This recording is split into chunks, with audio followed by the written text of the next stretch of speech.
Hello, and thank you for joining me as I read some more of my book, Revelation.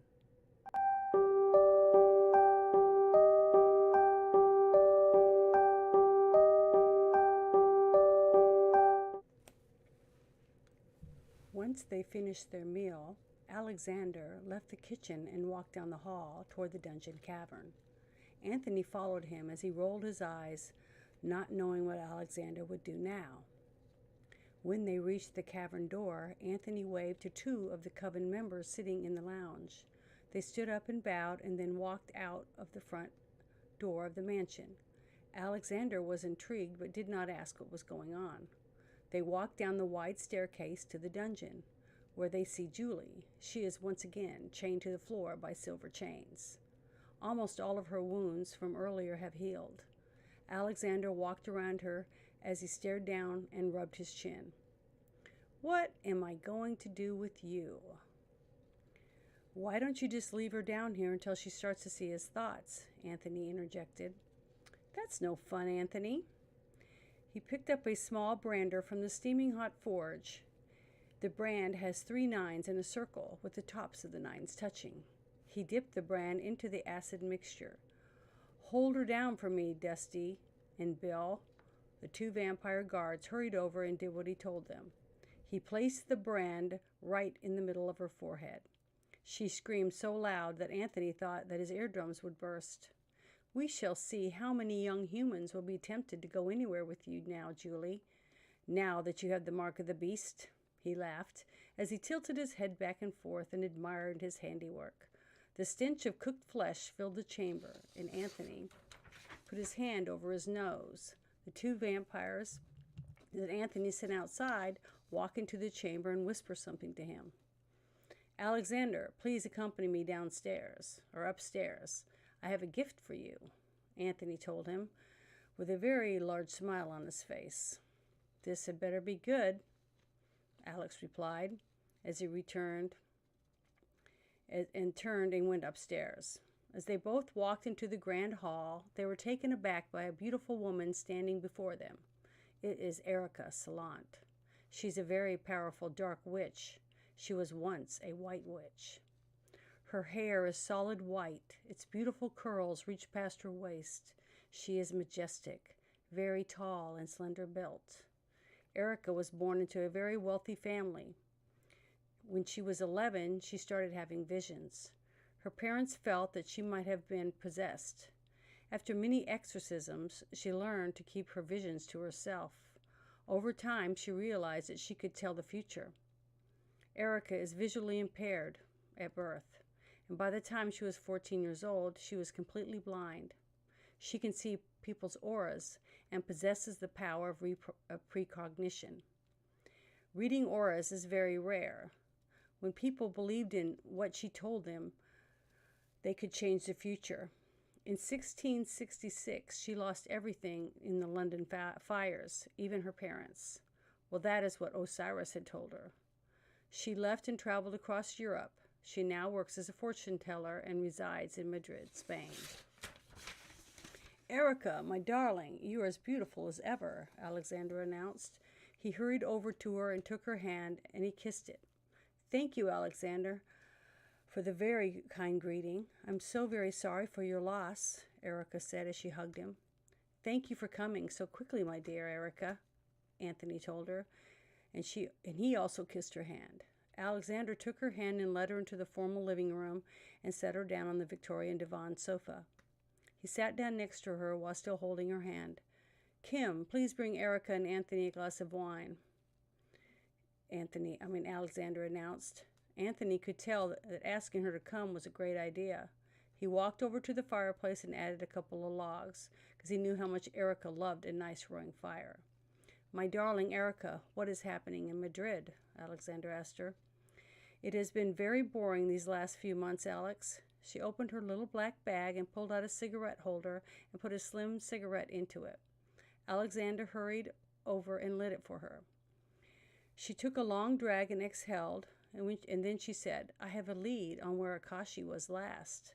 Erica smiles as Alexander leans in close to her.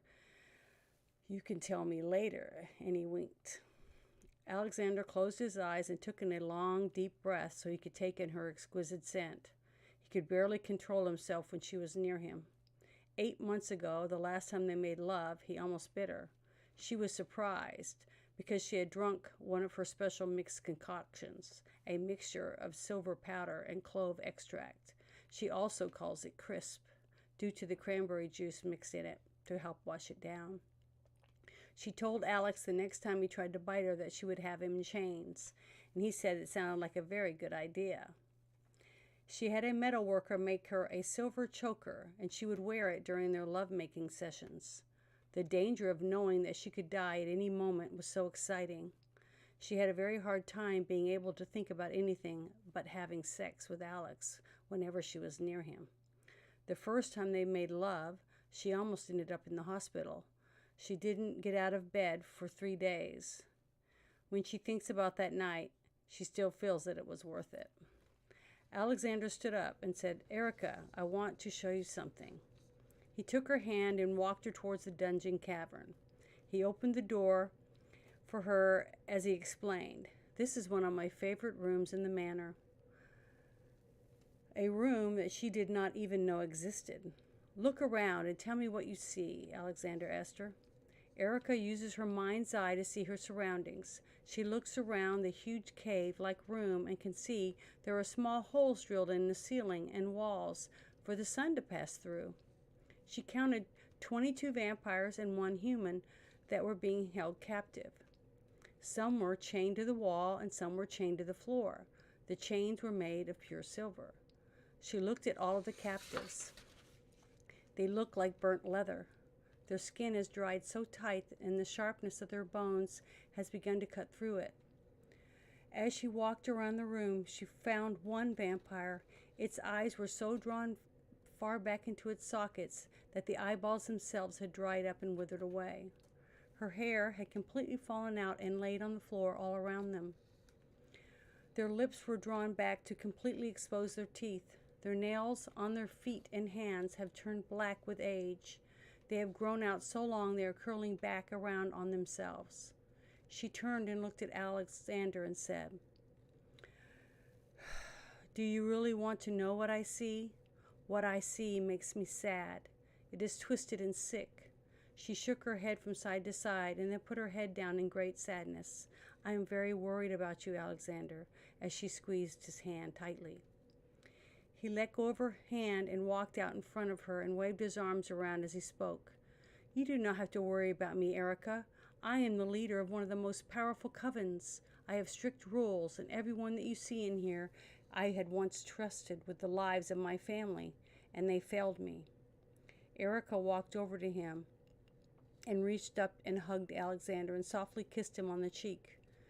"I have made this chamber for the ones who do not deserve to die, but deserve to live in pain and hunger for the rest of their unnatural lives." Erica looked at him and said, "People could say that you are crazy, Alex." "I am crazy, Erica, with love for my family," he answered, with such passion that it brought her to tears. All the years that she has known Alexander, she has never seen this kind of passion. She is glad to see that he still has at least one human trait, revenge for the ones he loves. He pointed to a dried and withered thing to her right. "That is the one responsible for the death of my precious Abigail." The door to the chamber opened, and a servant entered along with a young boy of 6.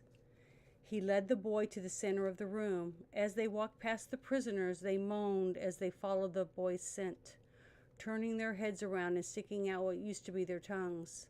They started sucking at the fragrant air. Their mouths were fixed in a tight, dried skin, unable for any other function. They moan beneath their fixed teeth. The weight of their chains has become too much for their bony bodies. They all are doomed but will never die. They will just lie there starving for eternity. This is the ultimate torturous life for a vampire, for no death will come, Alexander proclaimed. "I hope your evening is as good as mine will be." The servant proceeded to cut the little boy on his finger. The intoxicating aroma filled the room, driving them all mad with lust to feed. The morning sun shines in the room, slowly touching certain parts of their bodies. As the sun moves across the sky, it will find new places to burn.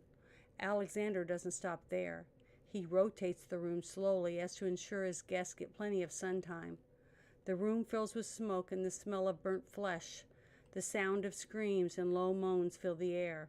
Erica is beginning to understand why Anthony was so desperate for her to come back for a visit. Alexander took Erica's hand and he led her from the chamber. Once they were outside the door, Alexander turned around and looked back into the dungeon and smiled with great pride. The screams and moans are like the sweet music to his ears. He chuckled. It's going to be a glorious day. Thank you for joining me as I read some more of my story, and I hope that you'll come back next week